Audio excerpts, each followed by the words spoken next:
उच्चारण करेंगे। ओ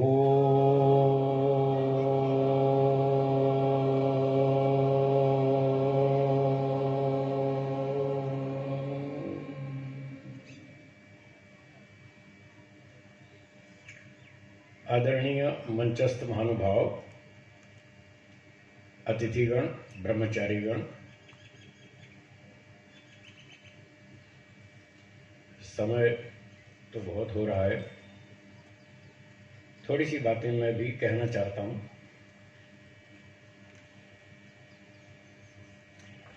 आज जिन विद्यार्थियों को प्रमाण पत्र दिए गए,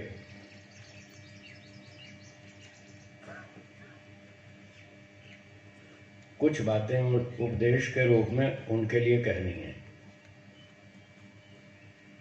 हमारे गुरु जी पूज्य स्वामी सत्यपति जी महाराज कहते थे कि जब विद्यार्थी गुरुकुल में आता है तो उसमें बड़ी नम्रता होती है।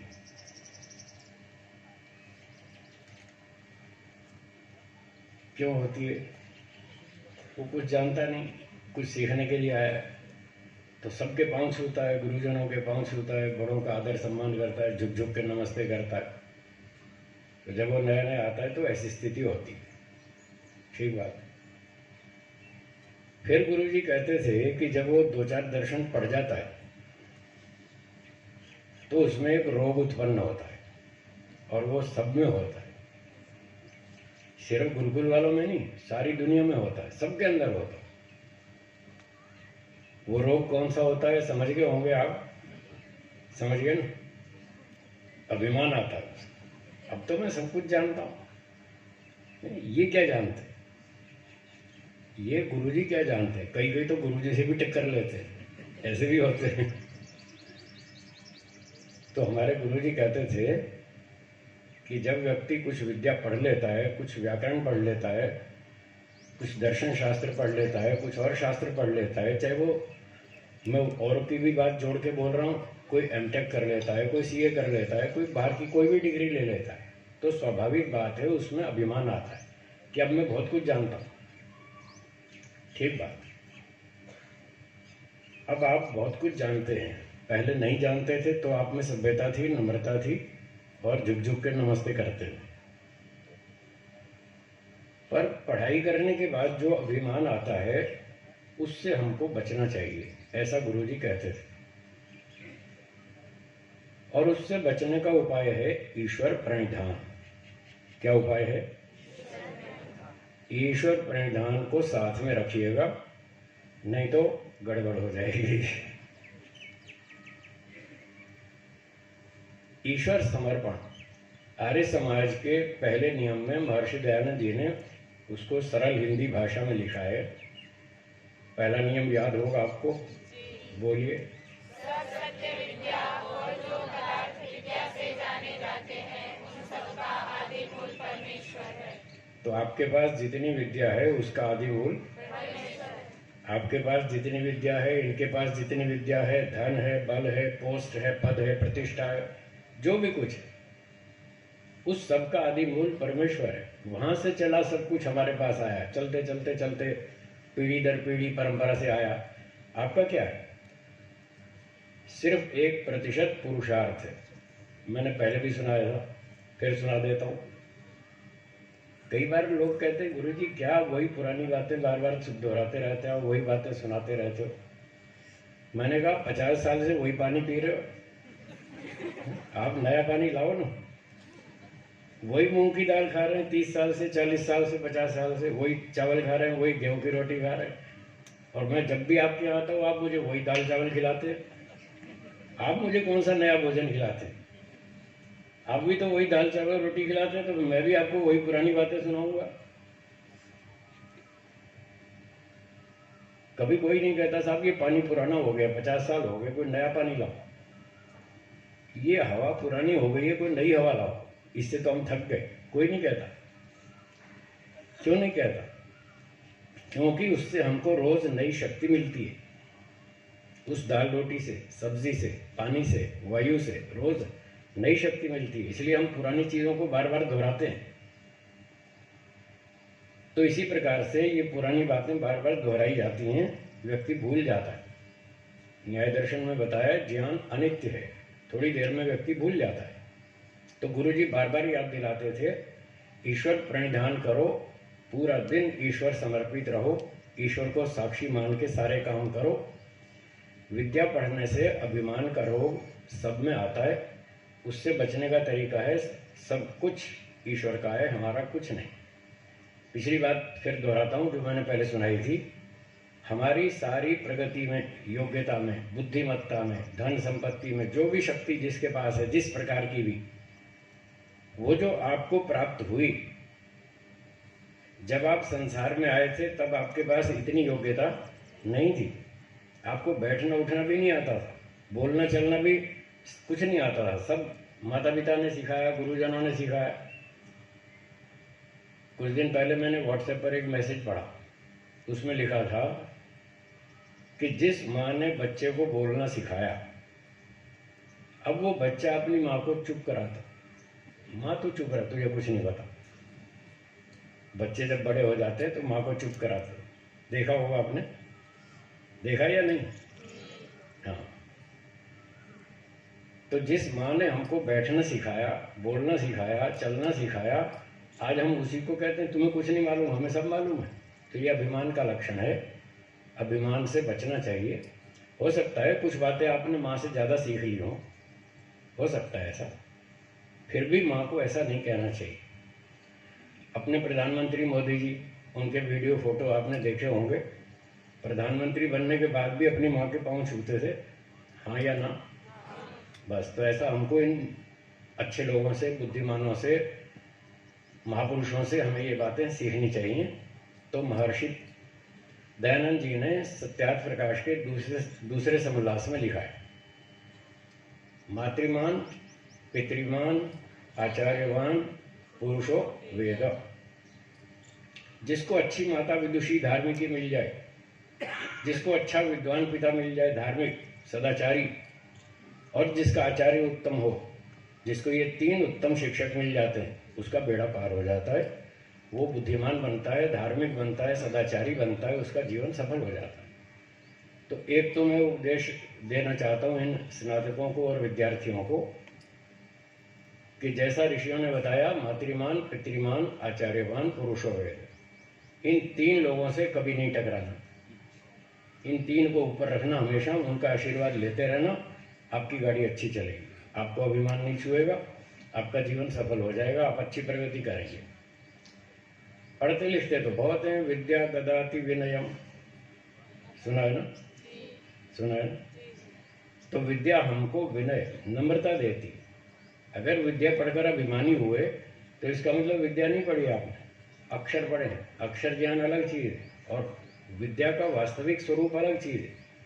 जो व्यक्ति विद्या के वास्तविक स्वरूप को समझ रहा है वो अभिमानी कभी नहीं होगा, वो सदा विनय पूर्वक, नम्रता पूर्वक अपना जीवन जिएगा। तो ये विद्यार्थियों के लिए सूचना थी। और पीछे गृहस्थी लोग भी आए हुए हैं, कुछ उनके लिए भी सुना दूँ। लोग पूछते हैं जी घर में रह के हम क्या करें, तो आपके लिए एक पंचसकार चूर्ण है, वो दे रहा हूँ।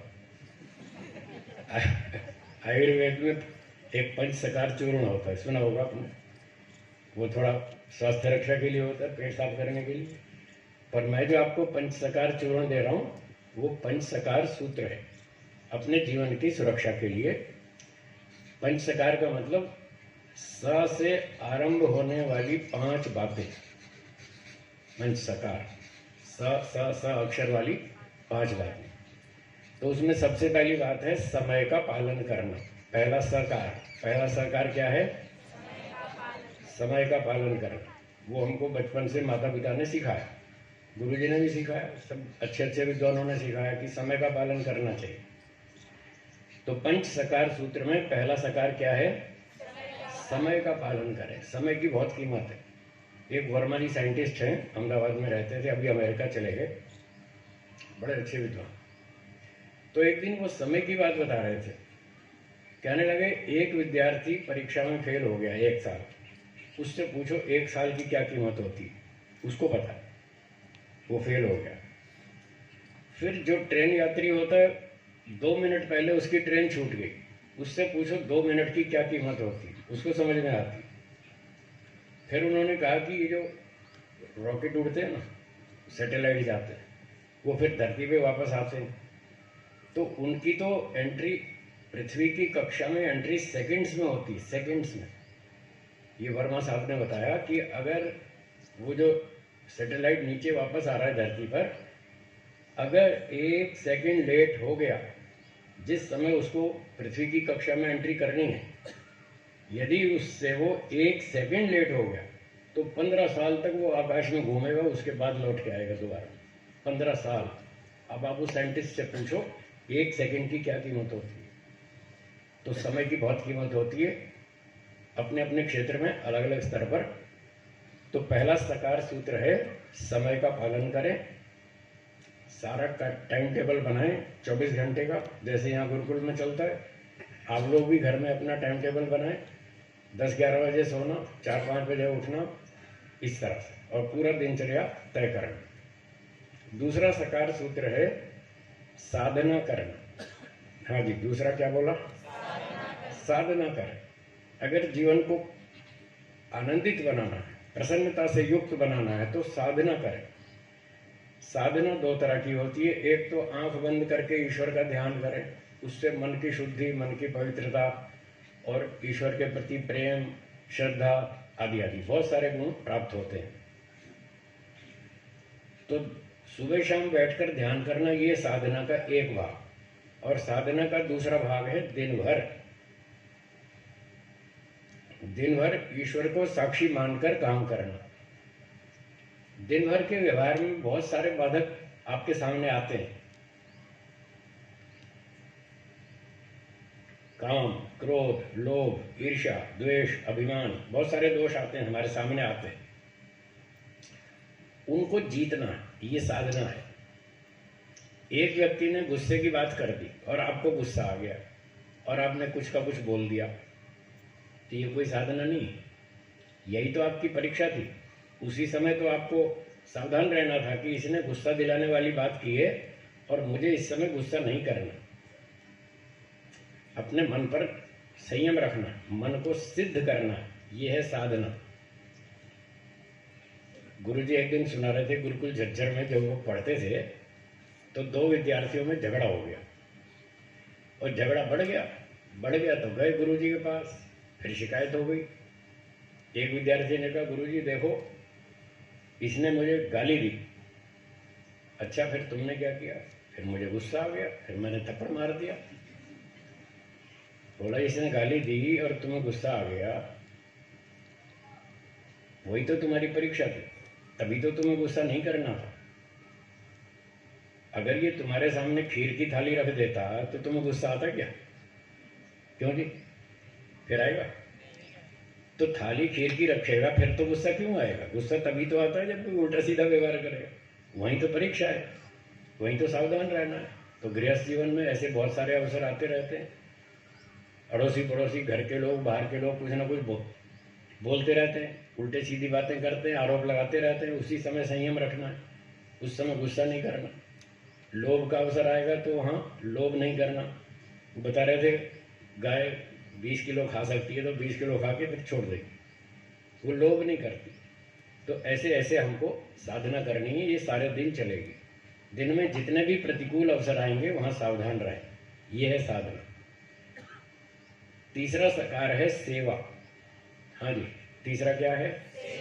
सेवा करो। अपने घर का काम तो सभी करते हैं, अपने बच्चों का पालन तो सभी करते हैं, कुछ समाज का भी करो, इसका नाम है सेवा। घर में भी करो, कोई बात नहीं, वो भी ज़रूरी है। और बाहर जब समाज में जाते हैं तो समाज में जाके सेवा करें। शरीर से करें, धन से करें, विद्या से करें, बुद्धि से करें, बल से, ताकत से करें, जिससे कर सकते हैं थोड़ी थोड़ी समाज की सेवा ज़रूर करें। आपने देखा हो, हमने तो देखा है, गुरुद्वारों के अंदर बड़े बड़े अधिकारी जाते हैं, वहाँ झाड़ू लगाते हैं, पोछे लगाते हैं, जूते साफ करते हैं, वहाँ लाइन में लगाते हैं, बड़ी सेवा करते हैं, भोजन खिलाते हैं, टाट पट्टी बिछाते हैं, भोजन बांटते हैं, बहुत सेवा करते हैं। तो सेवा एक बहुत अच्छा गुण है, इससे बहुत पुण्य मिलता है। अगर आप जल्दी सुख प्राप्त करना चाहते हैं, जल्दी खुश होना चाहते हैं, तो उसका उपाय है सेवा। सेवा शुरू करो, देखो आपको तत्काल आनंद मिलेगा, ईश्वर आपको अंदर से आनंद देगा। तो ये छोटी छोटी बातें हैं जो हम अपने जीवन में लाएंगे तो हमारा जीवन सुखमय बनेगा, अच्छा बनेगा, आनंदित बनेगा। 3 बात हो गई, थोड़ा सा दोहरा लें। पहली क्या बताई थी? समय का पालन। दूसरी साधन। और तीसरी सेवा। और चौथी है स्वाध्याय, शास्त्रों का अध्ययन करना। ये ब्रह्मचारी लोग तो पढ़ते ही हैं, तो गृहस्थी लोगों को भी टाइम थोड़ा सा निकालना चाहिए। काम धंधे करते हैं, उसमें लगे रहते हैं, करना चाहिए, वो भी ज़रूरी है। पर थोड़ा 20 मिनट, 15 मिनट, आधा घंटा कुछ समय तो निकालें स्वाध्याय के लिए। नहीं तो ऐसे ही सारा जीवन निकल जाएगा, बुढ़ापे तक भी पता नहीं चलेगा, ये पता ही नहीं चलेगा हम कौन है, कहाँ से आए, कहाँ जाएंगे। तो थोड़ा थोड़ा स्वाध्याय भी करें, ऋषियों के ग्रंथ पढ़ें। ऋषियों के ग्रंथ प्रामाणिक होते हैं, या तो ईश्वर का वेद वो प्रामाणिक, या वेदों को पढ़कर ऋषियों ने जो कुछ बताया वो प्रामाणिक। बाकी सब उनके अनुकूल है तो ठीक है, अनुकूल नहीं है तो गड़बड़। तो सब पक्की बात मिलती है, 100% शुद्ध मिलती है, तो वही बात सीखनी पड़नी चाहिए। वो मिलती है ऋषियों के ग्रंथों में। तो थोड़ा थोड़ा ऋषियों के ग्रंथ भी ज़रूर पढ़ें, प्रतिदिन पढ़ें, आधा घंटा, 20 मिनट, 1 घंटा, जितना समय मिले। ये स्वाध्याय का काम हो गया। अब कितने हो गए? 4 हो गए। तो समय का पालन और साधना और सेवा और स्वाध्याय, और अंतिम सकार है सत्संग। पांचवा क्या है? सत्संग जरूर करें। आजकल वैसे तो पुराने समय में तो यही था भाई, विद्वान आते रहते थे, सत्संग चलते थे, आर्य समाज में चलते थे, परिवारों में चलते थे, और कई संगठनों में ऐसे सत्संग होते रहते थे। अच्छे विद्वानों के प्रवचन होते थे, धार्मिक सदाचारी सन्यासियों के, उपदेशकों के प्रवचन सत्संग होते रहते थे। अब ना तो इतने सन्यासी मिलते हैं और ना इतने कार्यक्रम आयोजित होते हैं। तो फिर आजकल एक दूसरी सुविधा निकली है, यूट्यूब ऑनलाइन। कुछ लोग ऑनलाइन पढ़ाते हैं, कुछ लोग यूट्यूब पे पढ़ लेते हैं। तो कैसे भी करके सत्संग जरूर करें। अगर आसपास में कोई विद्वान मिले तो साक्षात उसका प्रवचन सुने, जैसे अब आप सुन रहे हैं। सुबह से यहाँ से बहुत वक्ताओं ने बहुत अच्छी अच्छी बात आपको सिखाई, तो ऐसे सत्संग में जाना चाहिए। स्वाध्याय भी करें, सत्संग भी करें, दोनों आवश्यक है। गुरु जी कहते थे कुछ बातें हमें स्वाध्याय में समझ में आती हैं शास्त्र पढ़ने से, और कुछ बातें रह जाती हैं, शास्त्र में समझ में नहीं आई। जो रह जाती हैं वो सत्संग में समझ में आती हैं, प्रवचन सुनने से। तो कुछ बातें स्वाध्याय से, कुछ सत्संग से, और फिर भी कोई बात रह जाए तो फिर शंका समाधान कर लो। तो शंका पूछ लो, उसका समाधान हो जाए तो आपकी समस्या पूरी हल हो जाएगी। तो ये था 5वां सकार। तो बाकी गृहस्थ लोगों के लिए ये 5 सकार सूत्र है। कृपया इन 5 सकारों का पालन करें, जीवन को अच्छा बनाएं, खुशहाल बनाएं, प्रसन्न रहें, स्वयं भी अपने जीवन को सफल बनाएं, आने वाली पीढ़ी को भी इस प्रकार से मार्गदर्शन करें। तो समय को अधिक नहीं बढ़ाता हूँ, इतना ही कहकर विराम देता हूँ। आप सबको बहुत बहुत धन्यवाद। हाँ, एक बात और याद आ गई, अभी ये दान की सूची सुना रहे थे, तो मुझे भी कुछ इच्छा हुई, मैं भी कुछ सेवा कर दूँ। तो 25,000 रुपये कन्या गुरुकुल को मेरी ओर से मैं समर्पित करता हूँ। धन्यवाद। ये यज्ञ के लिए हैं, जो यहाँ आपकी यज्ञशाला में प्रतिदिन यज्ञ होता है, उसके लिए 25,000 रुपये। धन्यवाद। बहुत बहुत धन्यवाद स्वामी जी का।